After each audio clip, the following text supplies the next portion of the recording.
Please like, share, and subscribe. If we open advertising, media, education, they will be literally chicken feed. They are not capital intensive and they will not impact on poverty as infrastructure, manufacturing, people IT have been. So it's clear that it is not time to have an amendment of the Constitution. Finally, let me say that from all the road shows that I've been conducting over the years, and that's what I've been doing most of the time, going with private sector people, with trade chambers, going to Spain, Japan, and others. My feedback is those who want to invest in agriculture here will not require land ownership. They always lease their land. And right now what we need are more Del Montes, those into mangoes, avocados, coffee, cacao, bamboos. That's the way to increase.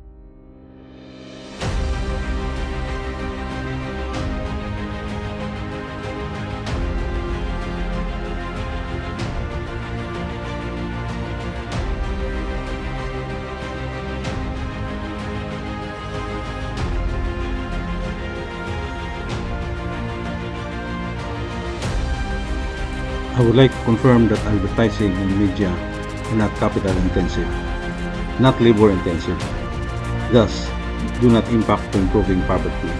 Very little capital inflows from foreign direct investments on media, very little jobs being created from media and advertising. I can affirm this based on my personal knowledge when some years ago I was responsible for expansion in Southeast Asia.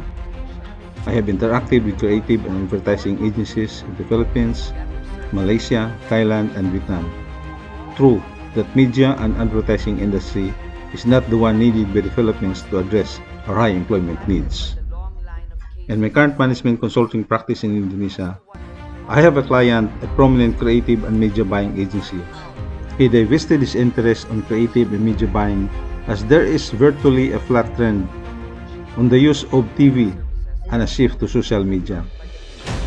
The exponential growth of social media advertising, where consumers can interact with the producers by way of likes, comments, and even creating content, have changed the game in the traditional media advertising.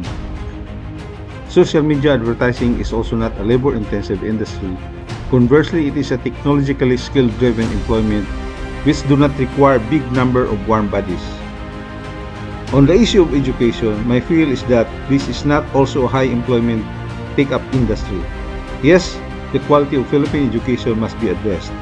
I will consult my colleagues in our organization, who are educators and teachers, and will provide our inputs in a separate video presentation.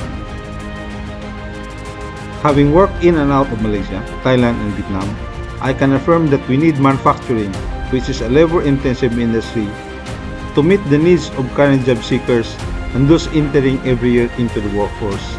We have already missed the boat to Malaysia, Thailand, Indonesia, and now Vietnam. The sense of urgency for the Philippines, I believe, should go beyond the definition of urgency.